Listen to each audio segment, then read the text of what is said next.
మరొక్కసారి Telangana bill parliament లో పెట్టకుండా ఇదే విధంగా కొనసాగితే యుద్ధానికి సిద్ధంగా ఉన్నామని సాంకేతిక విషయంగా ఈరోజు మీరంతా కూడా కలగడం జరిగింది. సమయం లేదు కనుక ఈ రోజు జరుగుతున్నటువంటి సీమాంధ్ర ఉద్యమం, సీమాంధ్ర ప్రజలారా ఒక్కసారి మీరు గమనించాల్సిన అవసరం ఉంది. ఒక్కసారి ఈ కుట్రలన్నీ కూడా మీరు క్షుణ్ణంగా పరిశీలించాల్సిన అవసరం ఉంది.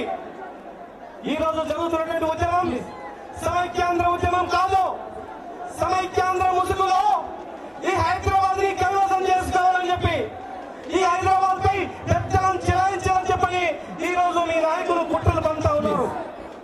ఆ కుట్రలను మీరు గమనించి తెలంగాణ విభజనకు సహకరించకపోతే భవిష్యత్తులో మీకు అనేక సమస్యలు వచ్చే అవకాశం ఉంది. ఇప్పటికే సీమాంధ్రలో దళిత బహుజన నాయకులు, దళిత బహుజన ఉద్యోగులు, కవులు, కళాకారులందరూ కూడా 2 రాష్ట్రాలుగా విడిపోవాల్సిందే అని చెప్తా ఉన్నారు. ఇంకెన్ని సంవత్సరాలు మేము బానిసలుగా బతకాలని చెప్పి అడుగుతా ఉన్నారు. ఇంకెన్ని సంవత్సరాలు రాజ్యాధికారానికి దూరంగా ఉండాలని అడుగుతా ఉన్నారు. ఇంకెన్ని సంవత్సరాలు ఈ పేదరికంలో ముసుగాలని చెప్పి అడుగుతా ఉన్నారు. చాలా శ్రీకాకుళం లాంటి జిల్లాల్లో, అనంతపురం లాంటి జిల్లాల్లో మా అక్కలకు, మా చెల్లెళ్లకు ఇప్పటికి కూడా సరైనటువంటి ఒంటి మీద గుట్టలేనటువంటి పరిస్థితి కూడా మనం గమనిస్తా ఉన్నాం. ఈ పరిపాలనలో సీమాంధ్రలో, తెలంగాణలో ప్రజానికంపై సామాన్య ప్రజానికాన్ని అంచనాపడి యుద్ధాధిపత్యం చెలాయించినటువంటి వీళ్ళే ఈ రోజు హైదరాబాద్ ని సొంతం చేసుకోవాలని చెప్పి మిమ్మల్ని రెచ్చగొట్టి ఉద్యమాలు చేస్తా ఉన్నాం. ఈ సమావేశం ద్వారా మీకు ఒక విషయం తెలియజేస్తా ఉన్నాం. సీమాంధ్రలో ఉండేటువంటి సామాన్యులకు ఎవరికి కూడా ఈ హైదరాబాద్ పరిసర ప్రాంతాల్లో భూములు లేవు. మీ నాయకులకు ఔటర్ రింగ్ రోడ్ చుట్టుముట్టు ఒక్కొక్కరికి 100 ఎకరాల నుంచి 1000 ఎకరాల వరకు భూములు కొనుక్కొని ఇక్కడ ఆస్తులు ఉన్నాయి. ప్రభుత్వ భూములు కబ్జా చేసిండు, ప్రభుత్వ ఆస్తులు కబ్జా చేసిండు. ఏపీఐఏసీ పేరు మీద అనేక సంస్థలు కూడా వాళ్ళే పెట్టుకున్నారు. హౌసింగ్ బోర్డు సంబంధించినటువంటి కోట్లాది రకాల భూములు కూడా వాళ్ళ గుప్పిట్లలో పెట్టుకున్నారు. కాంట్రాక్టులు మొత్తం కూడా మీరు ఎక్కేయండి. సీమాంధ్రలో సామాన్య ప్రజానికానికి కాంట్రాక్టులు ఉన్నాయా? సామాన్య ప్రజానికం ఏదైనా అభివృద్ధి చెందిందా? ఒక్కసారి ఆలోచన చేసుకోవాలని మేము అడుగుతా ఉన్నాం. ఏ కాంట్రాక్టర్ చూసినా లక్షల కోట్ల కాంట్రాక్టులు, వేల కోట్ల కాంట్రాక్టులు, 100 కోట్ల కాంట్రాక్టులు. ఈ కాంట్రాక్టులన్నీ కూడా ఎట్లా వచ్చాయని అడుగుతా ఉన్నాం. మిమ్మల్ని మోసం చేసి, మీకు మాయ మాటలు చెప్పి, మిమ్మల్ని అణచివేసి హైదరాబాద్ వచ్చి ఈ ఆంధ్రప్రదేశ్ లో ఉద్యోగపట్టం చెలాయించి మొత్తం గుప్పిట్ల పెట్టుకొని పరిపాలనలో 3 ప్రాంతాల సామాన్య ప్రజానికానికి అణచివేయబడ్డటువంటి వాళ్ళే ఈ రోజు మీ చేత అబద్ధపు మాటలు చెప్తా ఉన్నారు. సీమాంధ్రలో చదువుకున్నటువంటి ఏ విద్యార్థికైనా హైదరాబాద్ లో ఉద్యోగం చేయడానికి అర్హత ఉంది. అది ఏ అర్హత అంటే మా పిల్లలకి ఏ అర్హతలో సమానంగా మీకు అర్హత ఉంటుంది ప్రైవేట్ ఫ్యాక్టరీలో పనిచేసుకోవడానికి. ప్రైవేట్ ఫ్యాక్టరీలు కానీ, ప్రైవేట్ సంస్థలు కానీ నియంత్రించేటువంటి అధికారం దేశంలో ఎక్కడ కూడా చట్టాలు లేవు. భారతదేశానికి మొత్తం ఒకే చట్టం ఉంది.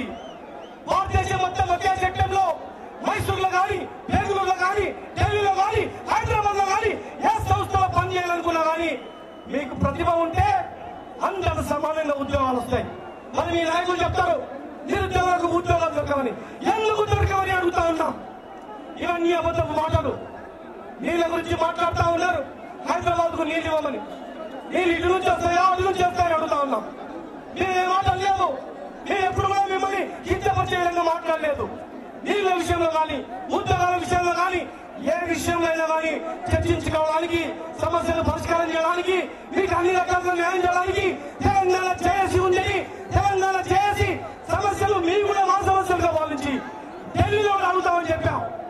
అయినా వినకుండా దాడులు చేస్తా ఉన్నారు, కొట్లాడుతా ఉన్నారు. చివరికి వాళ్ళకి ఏ ఉద్యమం వేడుకొచ్చిందంటే ఈ గడ్డ మీద, మా గడ్డ మీద, ఈ తెలంగాణ గడ్డ మీద జై తెలంగాణ అని ఒక కానిస్టేబుల్ అంటే కిందికి తీసుకెళ్లి ఇష్టం వచ్చినట్లు కొడతారు. ఆ కొట్టడంలో కూడా అర్థం ఉంది. ఒక్కసారి మీరు గమనించాలి. దాడులు చేస్తే తెలంగాణ వాళ్ళు కూడా దాడులు చేస్తారు. ఆ దాడుల తర్వాత హైదరాబాద్ లో ఇప్పుడే ఈ పరిస్థితి ఉంటే రాబోయే రోజుల్లో ఎట్లా ఉంటదని చెప్పి ఈ హైదరాబాద్ మీదనే వాళ్ళ ప్రేమంతా మీ పైన కాదు, సీమంత్రి ప్రజల పైన కాదు, అడుగు బలహీన వర్గాల పైన కాదు, అక్కడ ఉన్నటువంటి రైతుల పైన పైన కాదు, నిరుద్యోగుల పైన కాదు, ఎవరి పైన కాదు. వాళ్ళు చివరికి రింగ్ రింగ్ అన్నట్లు ఈ రింగ్ రోడ్ చుట్టే తిరుగుతా ఉంది వాళ్ళ మనసంతా. ఈ రింగ్ రోడ్ చుట్టే వాళ్ళ ప్రాణమంతా తెలంగాణ వస్తే మా బండారు బండి అవుతుందని, మా భూములు ఎట్లా కూడుకుంటారని. కనుక మీరు ఈ సమైక్య ఉద్యమంలో ఉన్నటువంటి ముసుగుని తొలగించి విభజనకు సహకరించాల్సి కోరుతా ఉన్నాం. తెలంగాణకు అన్యాయం చెప్పుకుంటూ పోతే హైదరాబాద్ అభివృద్ధి చేసినట్టు మాట్లాడుతూ ఉన్నారు.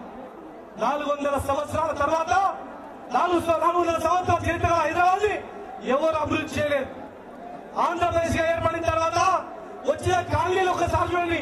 బంజారాస్, మా బంజారాలకు ఒక గజమైన భూమి ఉంది. అక్కడ పేరుకు బంజారాస్ అయినా కూడా మా బంజారాల భూములు గుంజుకొని 100,000 కోట్ల ఆస్తులు అక్కడ ఉన్నా ఒక్క రోజుల్లో మా తల్లులు ఇక్కడ ఉన్నారు. మా బంజారాస్ మాకు అప్పట్లేదని ఎక్కడైనా ఉద్యమాలు జరిగాయా? ఎప్పుడైనా అడిగారని అడుగుతా ఉన్నాం. ఇదంతా పూటకం. ఇక్కడ ఉన్నటువంటి కూకట్పల్లి, వనస్థలిపురం అనేక కాలనీలు అభివృద్ధి చెందినాయి.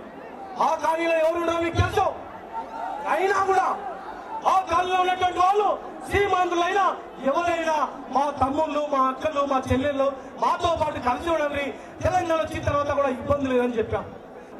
ఎవరిపైన హింస జరగలేదు. ఇప్పటికి కూడా ఈ రోజు వరకు కూడా శాంతియుతంగానే మేము ఉద్యమం చేస్తా ఉన్నాం. శాంతియుతంగానే తెలంగాణ రాష్ట్రం సాధించుకోవాలని చెప్పి కడదాకా తీసుకొచ్చాం. కడదాకా పోరాటం చేశాం. మా నాయకులు అవమానపరిచిండ్రు. మా ఉద్యమ నాయకులు కేసీఆర్ గారిని అవమానపరిచిండ్రు. రంగం గారిని అవమానపరిచిండ్రు. బీజేపీ పార్టీ ఆఫీసులను తగలబెట్టిండ్రు. సిపిఐ పార్టీలను తగలబెట్టిండ్రు. అయినా ఇక్కడ ఉన్నటువంటి మీ కత్తెలు కానీ, మీ దిమ్మలు కానీ, మీ జెండాలు కానీ, మిమ్మల్ని కానీ ఒక్క మాట కూడా మాట్లాడకుండా శాంతియుతంగా చేస్తా ఉన్నాం. మాకు చేతగక కాదు, మాకు తెలియక కాదు, చేయలేక కాదు. కానీ మీలాగా సభ్యత సంస్కారం లేని వాళ్ళని కాదు. మీలాగా దాడులు చేయదలుచుకుంటే ఒక గంట సేపట్లనే చేయగలుగుతాం. చేయగలుగుతామా? చేయగలుగుతా ఒక్కసారి చేయలేదు చెప్పండి. చేయగలుగుతామా? చేయగలుగుతామా? కానీ చేయం. ఈ కుట్రలని భగ్నం చేస్తాం. ఎవరికి చేస్తామంటే తెలంగాణ వచ్చిన తర్వాత కూడా అడ్డుపడుతూ మా పైన పెద్దలు చలాయిస్తూ మమ్మల్ని అణిచివేస్తూ అక్రమ కేసులు పెడుతూ బలవంతంగా అనేక రకాల చిత్రహింసలు గురి చేసినటువంటి వాళ్ళకి మాత్రం ఖచ్చితంగా వాళ్ళు తెలంగాణ వాళ్ళైనా, ఆంధ్ర వాళ్ళైనా, రాయలసీమ వాళ్ళైనా, ఇతర రాష్ట్రాలైనా ఎవరైనా సరే ఈ ఉద్యమాన్ని అణచివేసినటువంటి వాళ్ళకి ఖచ్చితంగా గుణపాఠం చెప్తామని చెప్పి కూడా ఈ సమావేశంలో చెప్తా ఉన్నాం. హైదరాబాద్ లో అన్ని డిపార్ట్మెంట్ల వాళ్ళే 54 హెచ్ఓడీలు ఉంటే ఈ రోజు 254 హెచ్ఓడీలు చేశారు. ఎవరైనా పనిచేసేది గిరిజన కమిటీ ఇచ్చిన రిపోర్ట్లు కూడా ఇప్పటి వరకు కూడా బయట పెట్టట్లేదు. జిహెచ్ఎంసీ లాంటి కార్పొరేషన్ లో ఒక్కసారి చూడండి. అక్కడ ఉన్నటువంటి కమిషనర్ నుంచి మొదలుకుంటే మొత్తం అడిషనల్ కమిషనర్లు, జనరల్ కమిషనర్స్ మొత్తం తెలంగాణ తల్లి. కొంతమంది మంచి వాళ్ళు ఓకే, కొంతమంది కాంట్రాక్ట్లు భూములు మొత్తం కూడా వాళ్ళ ఆధీనంలో పెట్టుకొని వాళ్ళలో ఉన్నటువంటి ప్రాంతాలను డెవలప్ చేస్తున్నారు. మా గిరిగుట్ట కానీ, అట్టగుట్ట కానీ, పాత బస్తి కానీ ఈ తెలంగాణ ప్రజలటువంటి బస్సులు ఏవి కూడా డెవలప్ చేయకుండా వివక్ష గురి చేసినా కూడా ఓపికతో ఉన్నాం, ఓపికతో సహనంతో ఉన్నాం. అయినా ఇంకా అవమానపరుస్తా ఉన్నారు. అన్ని డిపార్ట్మెంట్లలో కూడా అధికారుల పైన అక్రమ కేసులు పెట్టి కూడా ఇబ్బందులు పాలు చేస్తా ఉన్నారు. కనుక మిత్రులారా, ఈ రోజు అన్ని ఏపీఐసి భూములు, ఏపీఐపీ భూములు, గవర్నమెంట్ భూములు 75 ఎకరాల వక్ఫ్ భూములు కూడా ఈ ఆధీనంలో పెట్టుకొని అన్యాయంగా అక్రమంగా ఈ యొక్క మైనార్టీలకు అన్యాయం చేసిన సంగతి కూడా ఒక్కసారి గమనించాలి.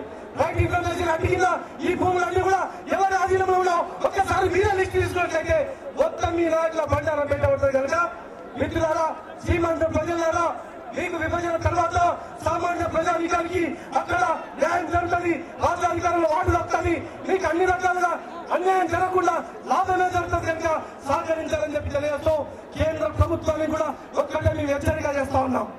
50 రోజులైంది, ఇంకా ఒక్క అడుగు కూడా ముందుకు వేయట్లేదు. ఒక్క అడుగు కూడా ముందుకు వేయకుండా వస్తుంది వస్తుంది వస్తుంది అంటున్నారు. కానీ కొంతమంది శ్రీమంతుల నాయకులు ఎన్నో రకాలుగా మాయమాటలు చేసే అవకాశం ఉందేమో. మా కళ్ళ ముందు 2009 కూడా గుర్తుంది. కనుక దయచేసి తొందరగా పార్లమెంట్ లో బిల్లు పెట్టే విధంగా మీ కార్యాచరణ ఉండాలని చెప్పని ఇక్కడ ఉన్నటువంటి సీమాంధ్ర ప్రజలకు కానీ దేశంలో ఉన్నటువంటి ఏ ప్రాంత ప్రజలకైనా హైదరాబాద్ లో శాంతియుతంగా ఉండే విధంగా మేము సహకరిస్తాం. కానీ 10 జిల్లాలతో కూడిన హైదరాబాద్ తో కూడిన తెలంగాణ కాకుండా హైదరాబాద్ పై పెత్తనం చెలాయించడానికి కానీ, హైదరాబాద్ వేరు చేయడానికి కానీ, హైదరాబాద్ యూజ్ చేయడానికి కానీ పొట్టలు పడినట్లయితే మాత్రం ఖచ్చితంగా తెలంగాణ ప్రజల అగ్రహానికి మీరు పదిహేను తప్పదు. తెలంగాణ ప్రజలు ఇప్పటి వరకు కూడా ఓపికతో ఉన్నారు. ఇకసారి ఓపిక రచించిందంటే మాత్రం మీరందరూ కూడా గాలిలో పట్టుకపోతారని చెప్పి కూడా ఈ సమావేశం ద్వారా తెలియజేస్తూ ఇస్తున్నాను. జై తెలంగాణ. గట్టిగానే